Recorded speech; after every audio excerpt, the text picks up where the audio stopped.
get you better. So, first thing, Dan, I want to talk about this. The title of this talk today is called Discover Your Greatness, Destroy Your Barriers, and Explode Your Business. Think about that. Discover your greatness, destroy your barriers, and explode your business. And why do I say that? Most people are so focused just on their barriers.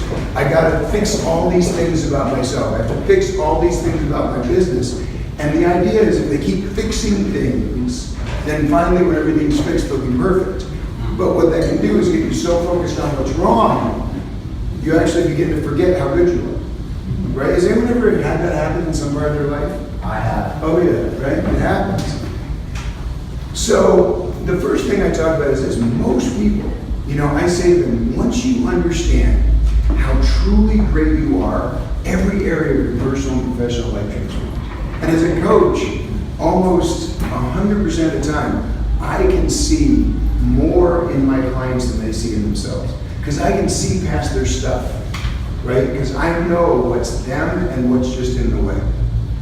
And there's a great saying, Oliver Wendell Holmes said, once the horizons of a mind are broadened, they can never again return to their original form. So the first step I always do with my clients is making them understand what they're really capable of. Because once they get that, their mind literally does not let them accept less in their life, right? In relationships. Once you've had, for example, let's say you've had some mediocre relationships, and then all of a sudden you meet the man or woman of your dreams and things are beautiful.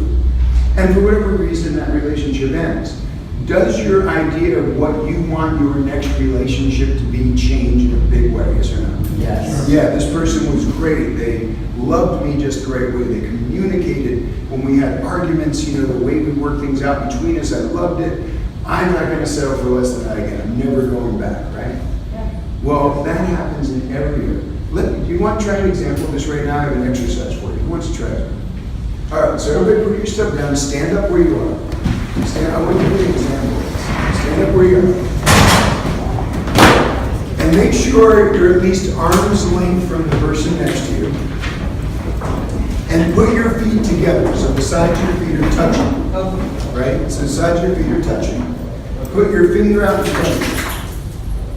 Is that the dog? Yes. So now, don't do this yet. I'm just going to give you an example. In a second, what I'm going to say to you is, keeping your feet together, not moving your feet, turn around with your finger in front of you as far as you can. Don't do it yet. As far as you can, and wherever you end up, wherever your finger's pointing, mark that spot. Remember where it is. So turn around. Here's the instruction. Not yet. When I say go, turn around as far as you can without moving your feet, not bending your knees, no cheating. Right? So there you go. Without bending your knees, wherever your finger ends up, mark that spot on the wall. Go as far as you can. Ready? 1, 2, 3, go. And wherever it is, pay attention. Got it? Everybody remember where that is? Okay, come on back. Come on back. Now, everyone close your eyes. Close your eyes. Now, I'm going to describe something that I want you to do. Listen to these words. In your mind. Don't actually do this. But in your mind, I want you to now imagine you're standing there, your feet together, eyes closed, your feet together, and your fingers out in front of you.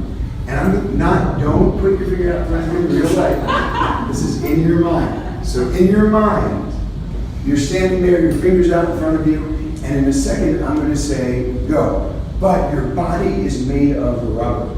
You're going to turn. So in your mind, ready? Just in your mind, not in real life. Put your finger in front of you, and ready, go. Turn. And now you're going as far as you can, and you're pointing to where you were. You're keeping going. It's like your waist is made of rubber. You're turning around 180 degrees, 360 degrees. You're going around one more time. Turn. And you see your finger going farther. And now you stopped. Way farther than last time.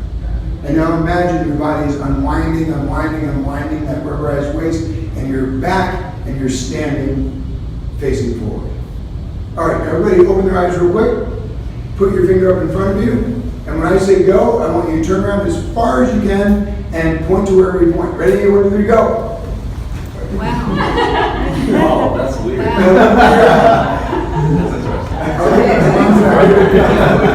I'm going to farther the second time. All right, ready? One more time. Put your finger in front of you. And when I say go, 1, 2, 3, go. As far as you can, far as you can, far as you can. Wow. This is crazy. Who went as far or even farther the third time? So here's what's interesting, right? What we did was, we actually, in your mind, got you to see what you're truly capable of. Because the first time, what was my instruction to you? Go as far as you can. Yet you didn't. You stopped. Your mind thought that was as far as you could go. Now here's the thing. After the second time, I said do it a third time. The third time, who went at least that far or even farther than they did the second time? Because once you knew how far you could go, your mind couldn't allow you to go back to where you went in the first place. Does that make sense? Now, how many other areas of our life? Now, by the way, was it harder to go farther? Was it actually kind of more fun? Yeah. So, with no more effort, you had, what, 10, 20% more that you experienced. How many other areas of our life could we put the same amount of effort in and get 10, 20, 30% more? Does that make sense? But our mind, for some reason, tells us to stop. Now, why do you think that happens? So, everybody grab a seat, feeling great. It's cool, right? Yeah. So, here's the question. See who knows this. Why is it that we, in so many areas of our life, like our health, our level of enthusiasm, our relationships, the money we're making, our business, could go farther, and yet our mind tells us, no, this is about as far as you can go. What stops us? What's the main thing that stops us? Show them. Who knows? There's two main things about it. Whatever. Limited imagination. Limiting imagination, or what I call limiting beliefs, and what else? Fear. Fear, which is a limiting belief. You're afraid because you think something's going to happen. We're comfortable.